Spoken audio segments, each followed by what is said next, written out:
Jesus grows up in Nazareth.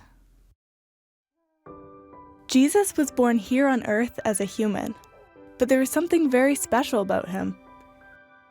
He didn't have a normal father because God was his father. This was why Jesus was born with a spirit from God, a power and a voice inside him in a way that told Jesus what was right and wrong. No one else has been born with that, but Jesus was. The Spirit of God showed him what he should choose when he was tempted to do something wrong. He lived together with Mary and Joseph in a city called Nazareth. Joseph and Mary had other children too, so Jesus had brothers and sisters. They probably weren't very rich, so it's almost certain that the children had to help with the work already when they were little.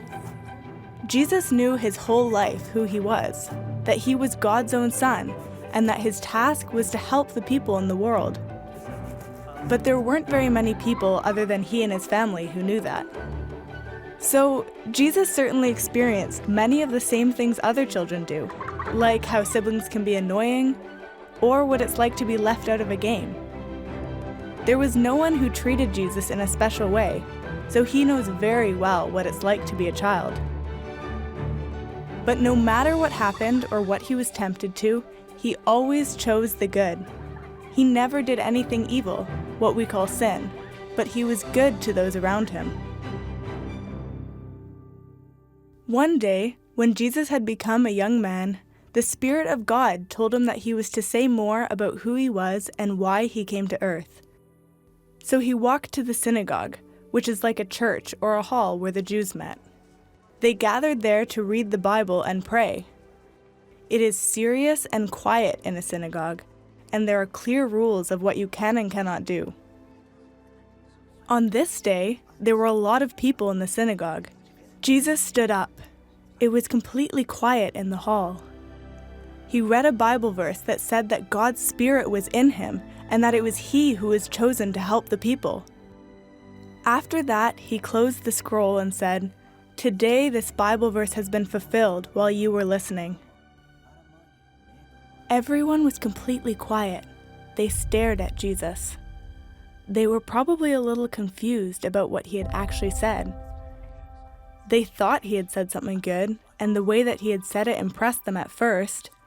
But when they realized that Jesus really meant what he had said, they became very angry. They became so angry that they grabbed a hold of Jesus, took him out of the synagogue, across the road, and straight towards a cliff.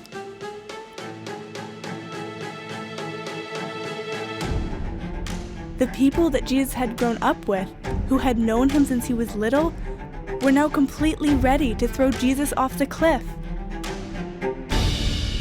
But Jesus had the Spirit of God in him, and suddenly a wonder happened, something that was like a miracle. Even though they were a lot of people, something stopped them. Jesus walked straight through the crowd and away from them. It was strange that they so suddenly stopped pushing Jesus. It must have been God who was watching over him so that they weren't able to hurt him, and he helped Jesus to be brave.